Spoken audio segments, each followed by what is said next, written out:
Hey guys, welcome to my channel, Enchanted Ways. I'm Danielle, and this is Chapter 7 of Chilling Adventures of Sabrina, Feast of Feasts. So, Harvey and Sabrina are discussing their Thanksgiving plans, and Sabrina invites him inside.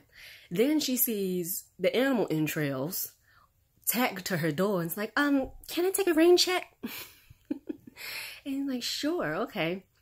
Never suspicious.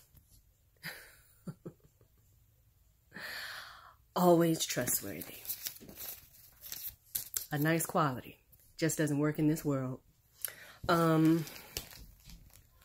Yeah, so Sabrina goes inside and is like, what is going on?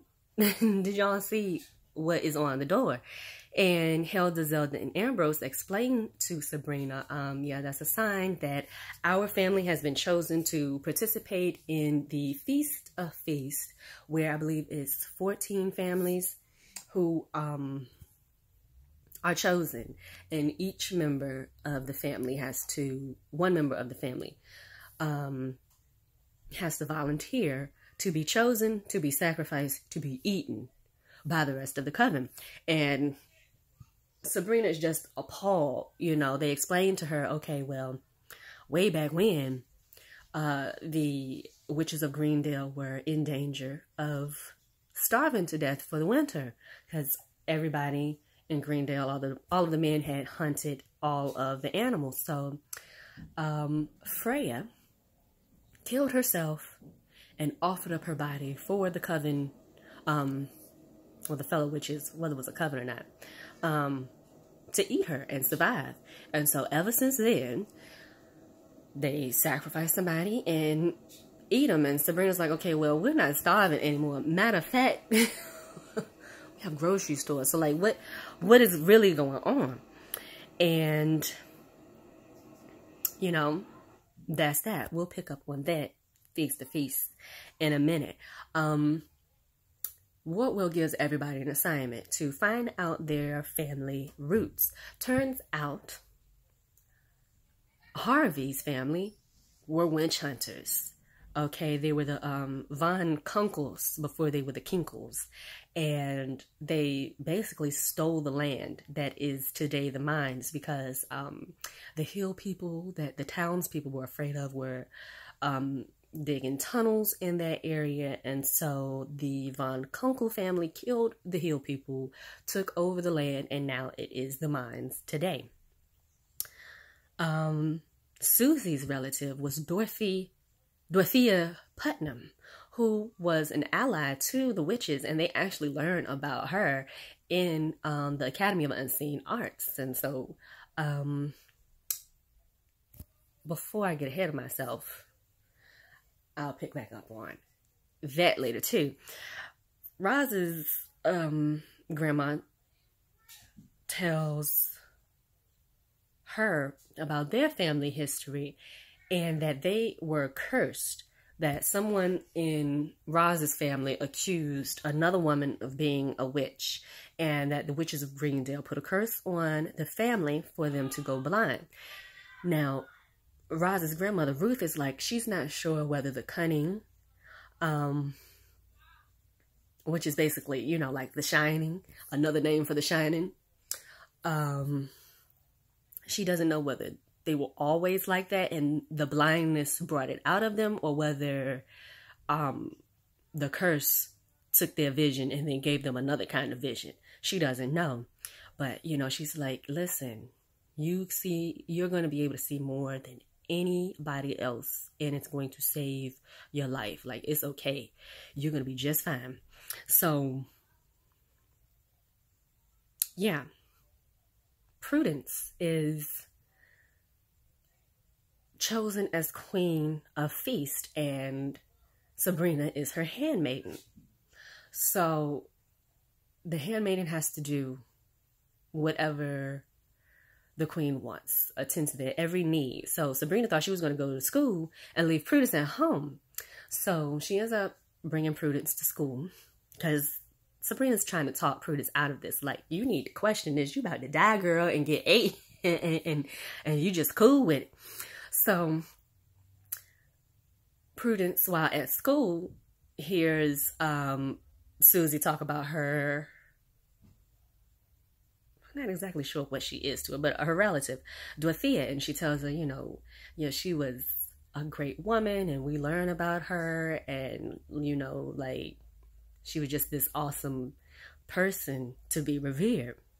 Then she also was about to kill Harvey right then and there at the school when he reveals, that his family are witch hunters. Blood for blood, blood atonement. So, let's see. Okay. Then Sabrina takes Prudence to see Miss Wardwell. It's like, okay, we can trust her. And, let's see if Miss Wardwell can help me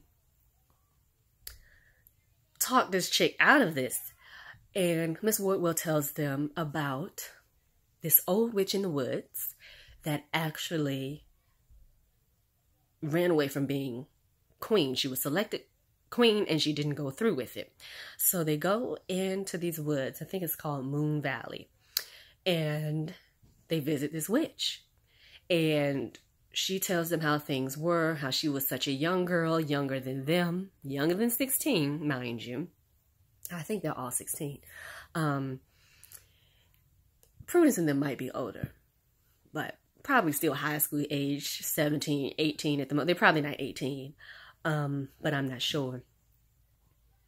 So the witch tells them for our coven, the high priest said the same, similar things, that he had a vision from the Dark Lord, and that the girls, it was always girls, no one ever questioned it. They were always young, no one ever questioned that.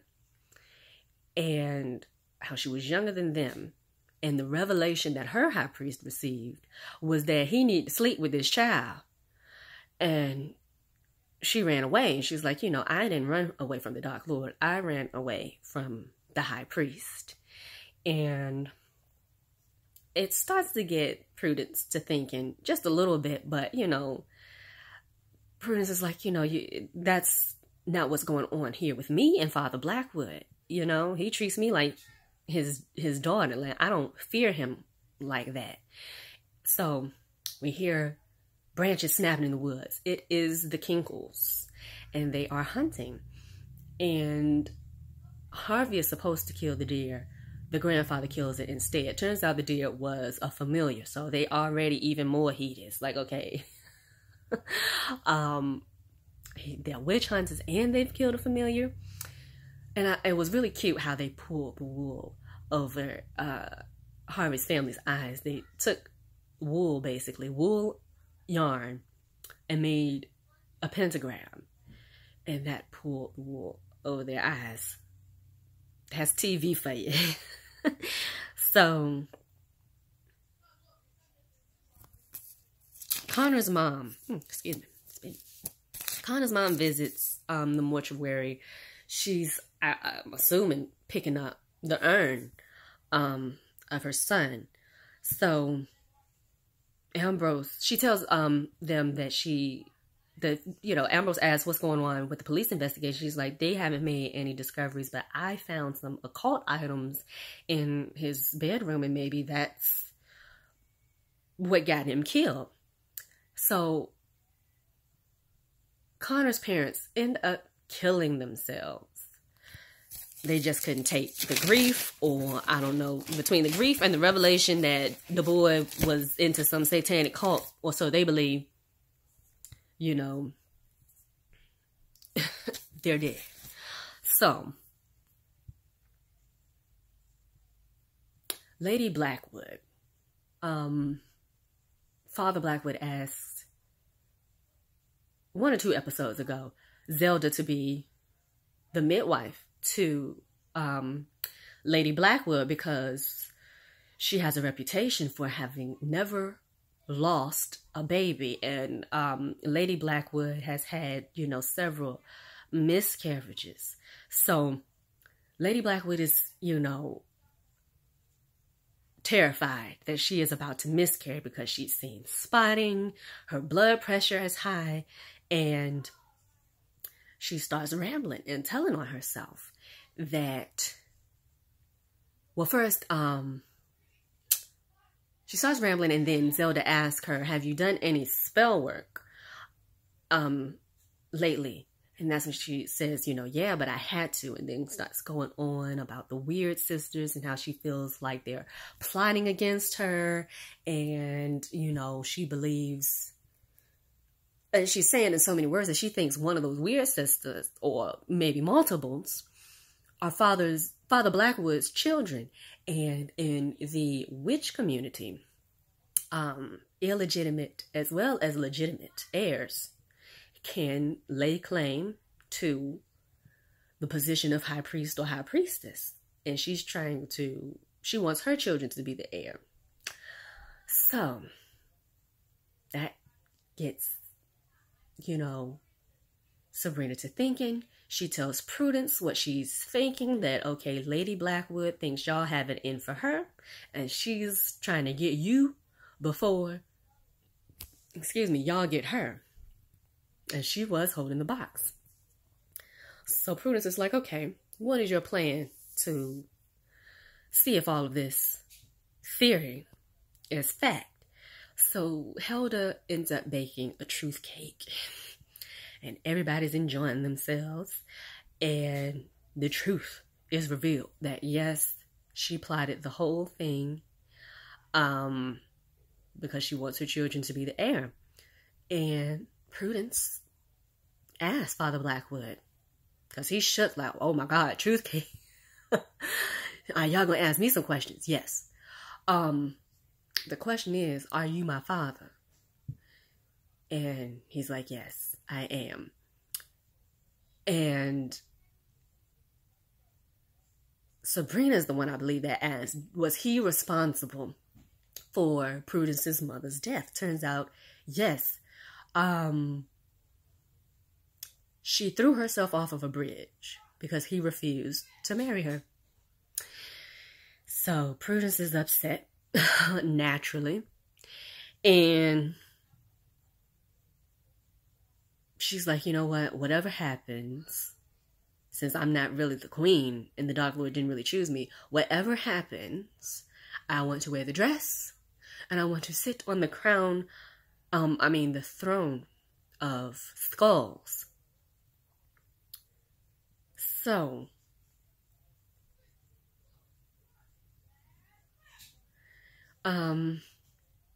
they decide at the table, okay, nobody has to know what happened here tonight. Just make an announcement that we aren't doing the Feast of Feasts anymore. So, Father Blackwood gets up in front of the coven. He's about to say it. And the witches are ravenous, okay? They haven't eaten in 3 whole days. And this fanatic in the coven, Mildred, ends up killing herself. And everybody dives in and eats, including Prudence and Father Blackwood. Everybody get down there and start eating. And when they get home, Sabrina asked, if I had been picked, would you have allowed that to happen to me? Zelda says, no. Do I believe her? Absolutely not. What choice would she have in the midst of a bunch of hungry witches who love the tradition of Feast of Feasts and who are hungry and ready to eat? Yes, Sabrina, I would have had no choice but to watch you get eaten, is what she should have said. But I guess the truth cake had worn off. Zelda, being Zelda, probably didn't eat any of the truth cake, though. Let's be real. So at the very end, we see Dorcas, what a name, and Agatha whispering and plotting, and Prudence is like, what are y'all doing? Oh, nothing. She goes on about her business, and Dorcas is like, should we have told her? No, we don't need to tell her nothing. Because, see, Agatha got come up in her mind. She is sick of Prudence. It's always that one in the group praying on your downfall, and that's trying to be the new you. And Agatha is trying to be Prudence. And so I feel anyway. I feel a war coming on between that. So, yeah, they end up doing a spell to kill Harvey and Tommy in a mining accident. And so that's it, guys. Thank you for watching and stay tuned.